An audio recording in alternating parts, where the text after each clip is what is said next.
Hello and welcome to the channel. My name is Josh and you're watching Our History. Today we're going over the Griqua people, a diverse group of mixed race individuals who originated in the early history of the Dutch Cape Colony in southern Africa. So if you enjoy this, please be sure to like, and if you're new here, consider smashing the subscribe button. If this isn't your first rodeo and you haven't shown some love to the subscribe, now is your opportunity. Thank you for watching.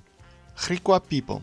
The Griquas are a diverse group of mixed-race individuals who originated in the early history of the Dutch Cape Colony in South Africa. They are a subgroup of the former Khoe-speaking nations and have a unique origin. During apartheid, they were classified as coloured, a special race category.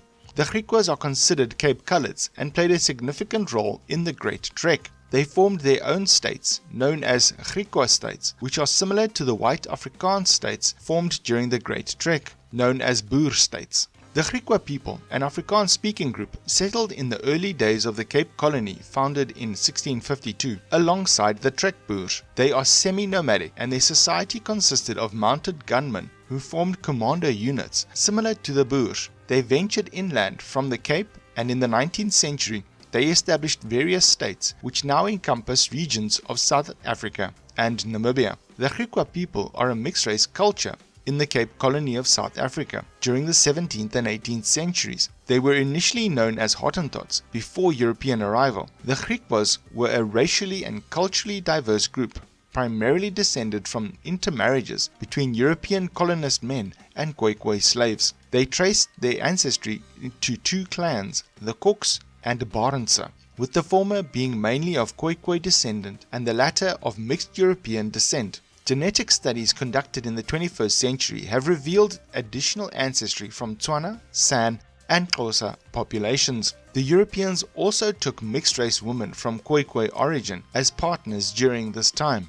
As time progressed, mixed-race individuals started marrying each other, leading to the establishment of a separate ethnic group. This group became more assimilated to Dutch and European customs compared to the indigenous peoples residing in separate villages. During the apartheid era, the Griqua were classified as coloured in terms of racial categorization. Various communities emerged that were distinguished by factors such as race, culture, religion, and unequal access to property and power. These communities became connected through oral communication. One particular group, known as the Boer States, was formed through the intermarriage of Europeans, slaves, and Khoe individuals. The term bastards also encompassed subordinate black individuals who were skilled in Dutch, horse riding, and shooting. They primarily worked on farms owned by white individuals in specialized roles like craftsmen and transport riders. As their abilities became recognized, they ventured into the interior of the region. Initially, the term bastards denoted individuals who were considered more civilized and religiously devout compared to the Khoe or slaves. During the period of Dutch East India Company control of the Cape Colony, slavery was practiced. As a result of interactions between white settlers and captured Khoe people who worked on farms, mixed-race groups emerged and adopted various names for themselves. These include bastards, basters,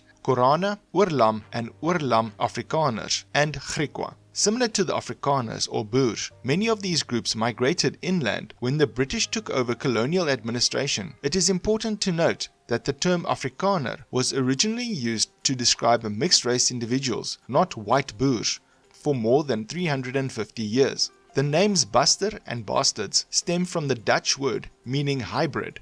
In the late 19th century, a group of Boer intellectuals called the Fellowship of Real Afrikaners decided to adopt the term Afrikaners to represent the Boer peoples. This was part of their efforts to establish a new national identity for the Boer people during the First and Second Boer Wars and to gain political legitimacy. The term Afrikaner stuck and is still used today to describe many Afrikaans-speaking white people in South Africa. This identity was reinforced during the South African Union era of 1910 to 1961 and the apartheid years in the Republic of South Africa, further solidifying its association with a specific cultural and racial group. The term Griqua originated in 1730 and was initially used to refer to a group of people living in northeastern section of the Cape Colony, according to Dutch historian Isaac Thirion.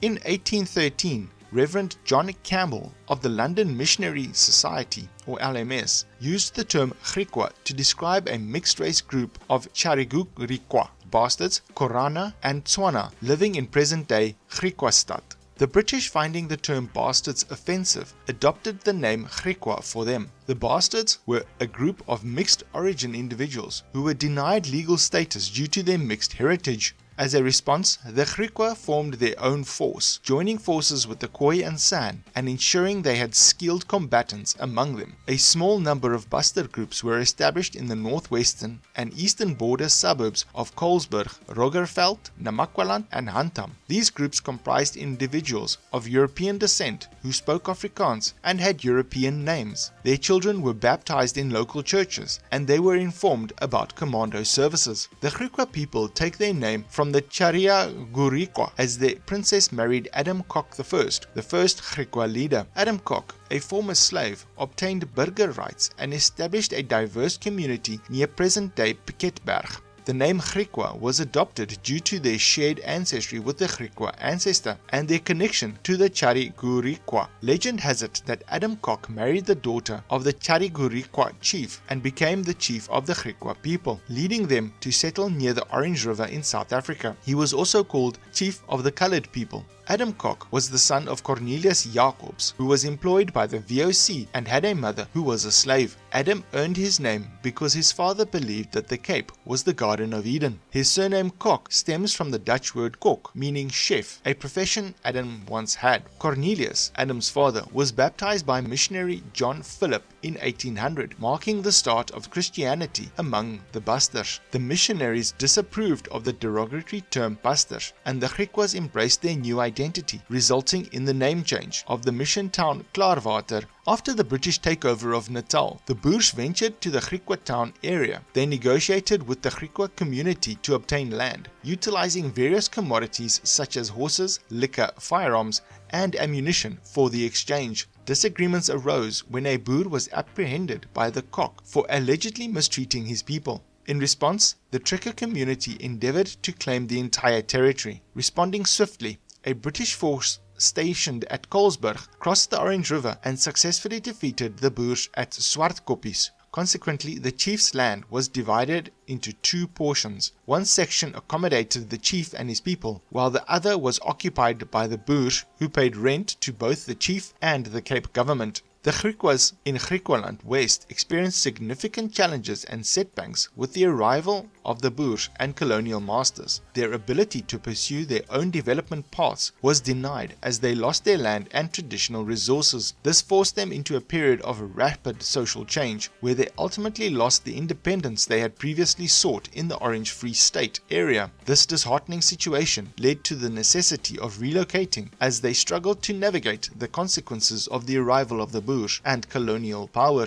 The Dutch East India Company, VOC, initially did not intend for its Cape Colony possession to evolve into a political entity in southern Africa. However, expanded and thrived. Its leadership showed little concern for establishing defined frontiers. Consequently, the colony's boundaries were fluid, subject to the decisions of the individuals involved. While the VOC certainly profited from their trading and farming activities of the Trekboers, it provided limited control or support for their land acquisition endeavors. The presence of significant number of single Dutch men led to widespread unions with indigenous women, resulting in a mixed race population. These individuals who spoke Dutch played a crucial role in the growth and development of the colony. The Basters, a group of mixed-race children born to European fathers and Khoi or San mothers, were denied social and legal recognition due to colonial laws that only recognized Christian marriages. As a result, they became known as Basters, derived from the word of bastard. In response to the resistance from the Khoi and San peoples, European colonists enlisted Basters men into commando units, where they gained expertise in lightly armed and mounted skirmish tactics. In 1831,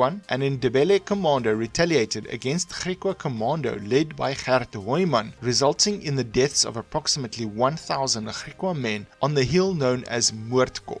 During the colonial period in the Cape, many individuals who were recruited to serve in wars chose to abandon Dutch society and instead pursue a lifestyle more aligned with their maternal culture. This decision had significant consequences for the Dutch colonists. The departure of these disgruntled Dutch-speaking marksmen weakened the ability of the predominantly Dutch colonists to staff commando units effectively. Moreover, their departure resulted in the emergence of belligerent and skilled groups of opportunists known as oorlam. These oorlam groups, led by notable figures such as Claas Afrikaner, engaged in aggressive actions against indigenous populations along the Orange River. The actions of Afrikaner's group gained significant attention from the Dutch authorities and ultimately led to his capture and banishment to Robben Island in 1761. If you've made it this far, I hope you're really enjoying this channel, and if you'd like to support the creation of more content like this, because all contributions are greatly appreciated, consider joining the channel in the membership tab or check out the Patreon link in the description below.